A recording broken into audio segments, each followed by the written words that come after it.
सुजान पवित्र मंच पर परम पूज्य स्वामी अमोलानंद बाबा की श्री चरणों में नमन। परम पूज्य स्वामी जय कुमार बाबा की श्री चरणों में नमन। अच्छी ज्ञान, अच्छी संस्कार जब भी कहीं और कहाँ किसी को मिला है तो संतों से ही मिला। बिना संतों के संग से जो भी शिक्षा, जो भी संस्कार है, उसके भविष्य को उज्जवल नहीं बनाया। संतों के ज्ञान से जितना दूर हुआ है और बहुत सारे ज्ञानों को हासिल कर लिया है, यहाँ तक क्या अपने देश की विद्याओं को हासिल कर कर विदेश की भी विद्याओं को हासिल किया, लेकिन सत पूछिए उसका सही ज्ञान नहीं मिला। क्यों? बहुत सारे विदेशों में जाकर डिग्रियां प्राप्त तो की, लेकिन जरा से विचार कीजिएगा उसका खैनी नहीं छूटा है, उसका सीक्रेट नहीं छूटा है। अभी आ रहे थे बगल में एक महिला जो है बीड़ी रोडे पर पी रही थी। आप जरा से विचार कीजिए, रिश्वत नहीं गया, घूस नहीं गया, लेकिन जो ज्ञान और संस्कार, शिक्षा संतों के शरण में रह करके आया है, या संतों से यह ज्ञान और संस्कार लिया है, उससे पूछिए कि वो कभी खैनी भी खाया है क्या? संतों के ज्ञान से दूर है तो खाया है, लेकिन जब संतों के ज्ञान में आ गया है और संतों से ज्ञान, युक्ति को, संस्कार को ले लिया है, वो व्यक्ति से पूछिए खैनी खाने वाला भी है ना तो उसका छूट गया है। लेकिन स्कूल कॉलेज के विद्यार्थी भी और मास्टर भी जो है खैनी और बीड़ी सब बे खाता पीता है और रिश्वत भी लेता है। और यह सत्संग संस्कार पर हो रहा है। देखिए, एक तो भगवान राम ने कहा, अभी पाठ में सुने, बड़े भाग मानुष तन पावा, बड़े भाग मनुष्य शरीर मिला है, यह भी सुने आप। लेकिन ये बड़भागी शरीर वाले के लिए 16 संस्कार है, 16 संस्कार। और कोई जीव के लिए और कोई शरीर वाले के लिए एक भी संस्कार नहीं है कि मंत्रों उच्चारण करके, मुहूर्त को देख करके हम कोई संस्कार करें। यह भी मुंडन संस्कार किया होगा तो पंडित जी के पास गया होगा कि मुंडन संस्कार कब होगा ना, सही समय का मुहूर्त ज्ञान बताइए कि नहीं। लेकिन पशु का कोई संस्कार बता दीजिए। पशु भी बाल बच्चा पैदा करता, अपना बच्चा का कभी मुंडन कराया है? देखे हैं? कराया है वो। लेकिन मनुष्य का 16 संस्कार है, बड़भागी है, लेकिन फिर भी इसको 16 संस्कारों में कसा हुआ है। यह 8वां संस्कार है, चूड़ामरण संस्कार, चूड़ाकरण संस्कार इसको संस्कृत में बोलते हैं। इसको बच्चा के जन्म से पहला बाल जो है 5 साल 7 साल में जो है बाल बनाया जाता है, ये 8वां संस्कार है। और ये बाल बनाने से वैज्ञानिक भी संस्कार बताते हैं, इससे गुण है। वह क्या है कि जन्म से जो बाल आया है उस बाल में वृद्धि नहीं हो रहा है। इसलिए इस मुंडन कराने से बाल में भी वृद्धि होगा और उसके सर में जितने छिद्र हैं, रोम में जितने छिद्र हैं, मुंडन कराने से वह जो भी जन्म के साथ जो वो इल्लत लगा हुआ है, वह इल्लत जो है ये अस्तूरा मारने से ये साफ होता है। देखते हैं मैल जो अस्तूरा चलाता है कितना मैल होता है, तो साफ होता है। यह भी एक संस्कार है। हमारे धर्म शास्त्रों ने, वैदिक धर्मों ने, सनातन धर्मों ने, जिसको अभी आजकल कहते हैं हिंदू धर्म, ये हिंदू धर्म प्राचीन धर्म नहीं है, ये हिंदू धर्म अभी का है। हम द्वापर में देखें या इससे पहले देखें तो हमारा नाम था सनातन धर्म, वैदिक धर्म, आर्य कहते थे, आर्य धर्म। तो ये जो है इससे क्या होता है, कहते पूर्व जन्म का जो पाप है, अज्ञानता है, उससे मुक्ति मिलता है। ये बच्चा का बाल बनाने से उसमें ज्ञान में वृद्धि होता है। बाल बनाने से हवा लगता है और जो है बहुत तरह की वृद्धि होता है। ये वैज्ञानिक तरीका से भी बताया गया है। लेकिन यह संस्कार कहते हैं कि पाप से मुक्ति दिलाता है। लेकिन पाप से मुक्ति तो मुझे नहीं लगता है कि किसी का पाप छूट गया है। पाप से मुक्ति तो तभी होगा कि जब पाप छूट जाएगा, कि नहीं। अज्ञोपित संस्कार, गुरुकुल में प्रवेश करना, उपनयन संस्कार जिसको बोलते हैं, ये सब संस्कार है। लेकिन यह संस्कार हमारे गुरुकुल से निकला हुआ था। लेकिन गुरुकुल को मुसलमानों ने बहुत, जब उसकी सत्ता आई, ये ज्ञान को गौण कर दिया। कांग्रेस जब आया, अंग्रेज जब आया, तो अंग्रेज ने वही school, middle school, college school, ये सब शिक्षा चलाई।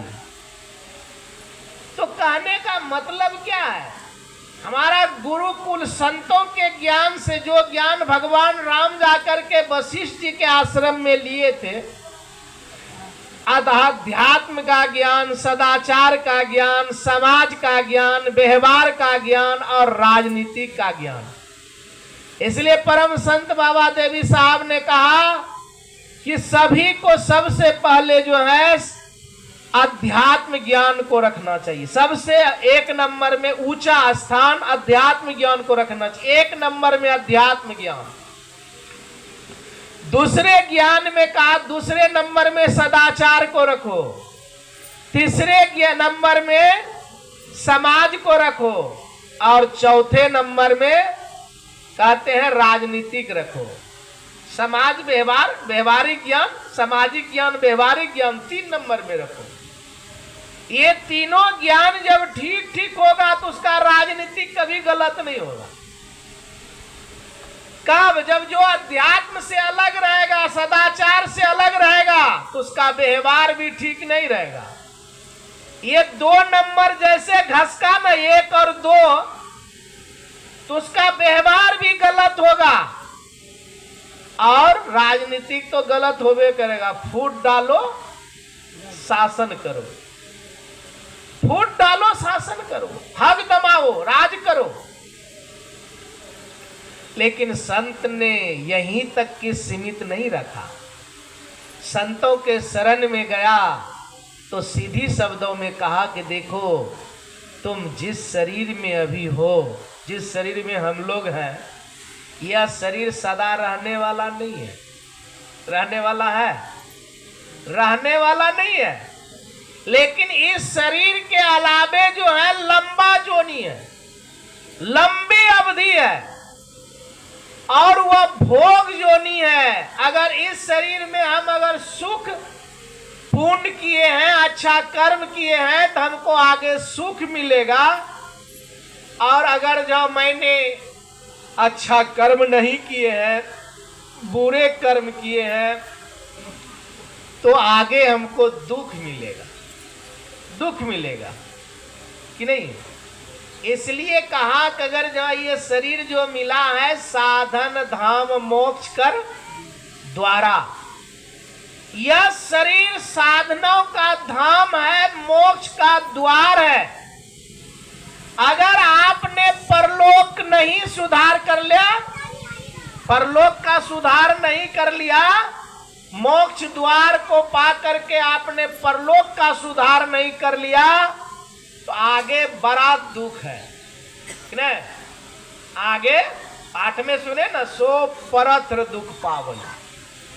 इसके अलावा सो दुख है। अगर शरीर छूट गया और आपने वैसी व्यवस्था नहीं कर लिए और ये भी नहीं जाने कि हमको कहाँ जाना है, कहाँ के लिए हम तैयारी कर रहे हैं कि नहीं, कहाँ के लिए हम तैयारी कर रहे हैं, यह भी ज्ञान अगर नहीं लिए हैं और यह भी मालूम नहीं है कि हम किधर जा रहे हैं, और मस्ती में है कि कर रहे हैं अकर्म, कर रहे हैं अधर्म, और मन में है कि हम तो धर्म कर रहे हैं कि नहीं, इसका फल क्या होगा वो भी जानिएगा। एक व्यक्ति ट्रेन में बैठा, स्लीपर में घुसा और मस्ती से मंद मंद मुस्कुरा रहे हैं, एकदम मंद मंद एकदम चहल पहल कर रहे हैं, एकदम खुशी का उसका ठिकाना नहीं है। गाड़ी खुल गई, एक सज्जन पूछते हैं, अरे इतने मस्ती हो, इतने आनंद में हो, सो क्या बात है। कहा कि बहुत अच्छी बात है। कहा क्या अच्छी बात है। कहा अब मैं संतों के ज्ञान का आनंद लूंगा, गंगा का आनंद लूंगा। कहा सो कहाँ जा रहे हो जो संतों का ज्ञान के आनंद लोगे, गंगा का आनंद लोगे।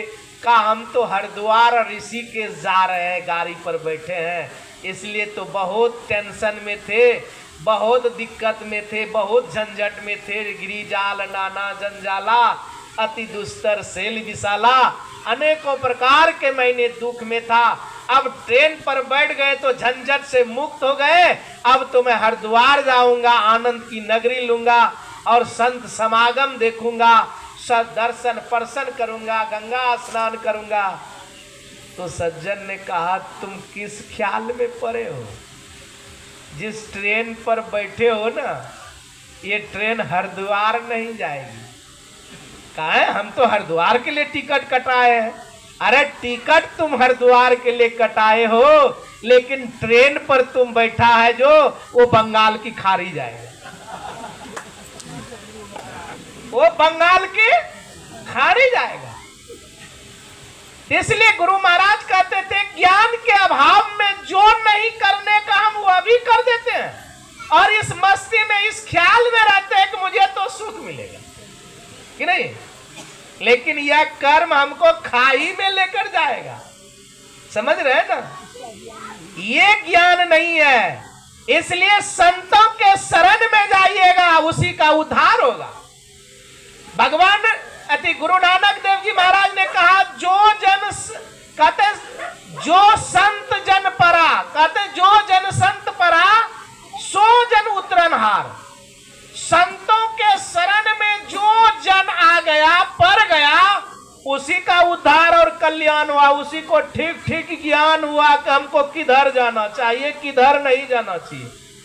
यह कर्म हमको कहां लेकर जाएगा, यह कर्म हमको कहां लेकर जाएगा, और वह व्यक्ति ठीक ठीक विचार कर कर्म करता है। संतों के ज्ञान से, ऐसे संत का संतान भी था कि नहीं, रावण। रावण कौन थे? संत संतान थे ना, ऋषि के संतान थे। और उसका दादा भी ऋषि थे, उसका बाप भी ऋषि थे, लेकिन शास्त्रों का ज्ञान बहुत था, बहुत सारे विद्याओं को हासिल किया था, लेकिन संतों के ज्ञान को हासिल नहीं किया था, संतों का ज्ञान को आलिंगन नहीं किया था। संतों का संतान शरीरधारी बना था, लेकिन उसका संस्कार था राक्षसी संस्कार था, उसकी मां का संस्कार था। इसलिए उस उतने ज्ञान हासिल करने के बाद, उतने तपस्या तप करने के बाद भी उसका व्यवहार ठीक नहीं रहा और चरित्र ठीक नहीं हुआ, और जिसके चलते कितना कुछ रहते हुए भी वह मनुष्य भी नहीं कहलाया। मनुष्य कहलाया राक्षस। कैसे कुल में जन्म लिया था? कुल पुलस्त, उत्तम कुल पुलस्त के नाती है, पुलस्त का नाती था, पोता था।